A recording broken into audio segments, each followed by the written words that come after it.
Chers amis de langue française, je vous salue dans le beau nom de Jésus-Christ. Je voudrais partager avec vous un message qui est la continuation de ce que j'ai prêché la semaine dernière et qui est la parole que Jésus-Christ donna aux Juifs qui étaient en train et aux apôtres qui étaient d'ailleurs en train de l'écouter lorsqu'il a dit, et on trouve ces paroles dans l'évangile de Matthieu au chapitre 11, verset 25 à verset 30, il leur a dit « Venez à moi, vous tous qui êtes fatigués et chargés, et je vous donnerai du repos. Prenez mon joug sur vous et recevez mes instructions, car je suis doux et humble de cœur, et vous trouverez du repos pour vos âmes, car mon joug est doux et mon fardeau léger. »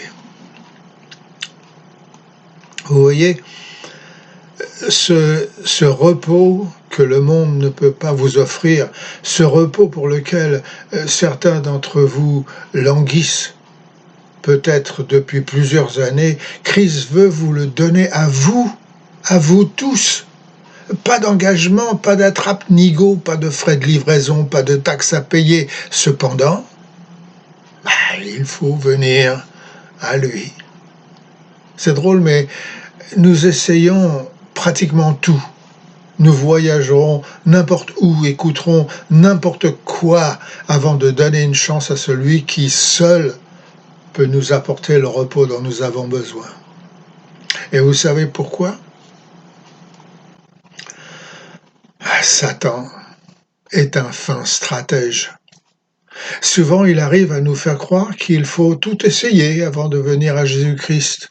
Il essaie aussi de nous faire croire que Christ ne peut rien pour nous.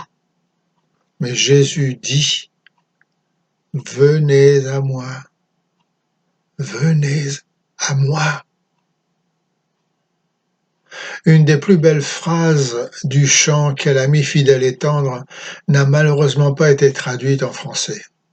Elle se trouve au premier couplet de ce chant et proclame « Oh, what peace we often forfeit, oh, what needless pain we bear, all because we do not carry everything to God in prayer. » Oh, cette paix si souvent perdue, ces douleurs endurées tour à tour, lorsque nous n'apportons pas à Jésus nos tourments, nos peines, chaque jour. Écoutez, je vous donnerai du repos. Je, dit Jésus-Christ, et par ce je, il s'attache à moi, c'est lui qui s'engage, c'est lui qui prend la responsabilité de mon repos, il s'engage envers tous ceux qui viennent à lui. Je vous donnerai du repos. Et ce « je vous donnerai du repos » est sans condition. Pas de joug à porter, pas de croix à endurer, pas de formulaire à remplir, ni à bosser comme un esclave. Il nous donne ce repos abondamment, largement et librement. En plus de cela, ce repos qu'il m'offre, je n'ai pas à aller le chercher sur la planète Mars. Je n'ai pas à aller sur le sommet du mont Everest ou le Kilimandjaro pour le cueillir. Lorsque j'étais enfant, sur les chevaux de bois, dans les manèges, on agitait au-dessus de nos têtes un petit pompon qu'il fallait attraper, tenez comme celui-là. Et si on réussissait à l'attraper, on gagnait un tour de manège gratuit. Mais il fallait être le premier à l'attraper. Le repos que le Seigneur nous donne n'a rien de comparable. Si l'on s'approche de Christ et lui demande, il nous donnera son repos tout de suite, qui que nous soyons. Maintenant, vous allez me demander, c'est quoi ce repos? Qu'est-ce que c'est? Pour certains, ce repos sera un moment de silence, de recueillement, le déballage de son stress, la solution d'un problème.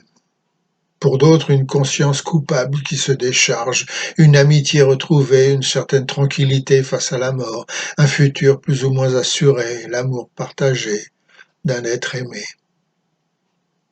Mais mes amis, ce repos est plus que cela.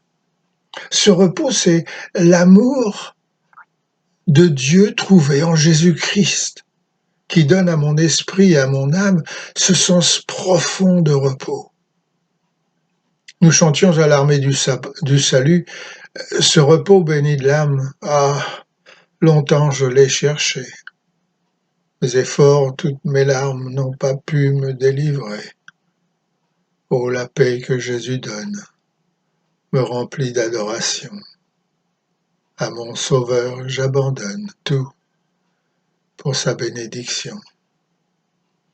Parole de la maréchale. Mais c'est encore plus que cela. Lorsque nous sommes touchés par l'amour infini de Dieu, ce repos nous élève au-delà de ce que nous pourrions espérer. Vous voyez, derrière nous s'élève le mur d'un passé que l'on ne peut pas cacher. Une procession horrible de pensées, de mots, d'actions, de promesses, d'influences néfastes qui collent à notre vie. Un passé qui ne peut pas être oublié, un passé chargé dont le poids augmente tous les jours. Nous ne pouvons pas en défaire le nœud, ni même le détendre, afin que ce passé soit supportable.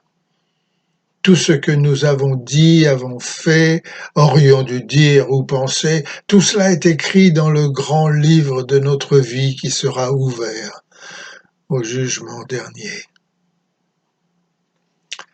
Mais voilà, contre toute attente, alors qu'on ne s'y attendait pas, comme sortant en plein milieu d'un brouillard de notre vie, Jésus s'avance vers moi, vers toi, ma sœur, mon frère, vers toi aussi, et il nous dit, viens, viens à moi, je te donnerai du repos. Alors mes amis, ma question aujourd'hui, elle est simple. Possédez-vous ce repos? Le voulez-vous? Je ne peux pas prendre cette décision à votre place. C'est à vous de la prendre. Et maintenant, pas demain ou plus tard, mais maintenant, dit la Bible, maintenant. Alors pourquoi ne pas vous mettre à genoux là où vous êtes et de dire à Jésus-Christ, viens à moi, Seigneur, viens et donne-moi ce repos que tu promets à tous ceux qui viennent à toi. Et s'il me l'a donné à moi, qui suis peu de choses, à combien plus forte raison, il vous le donnera. Mais il faut lui demander. Dieu vous bénisse et vous garde.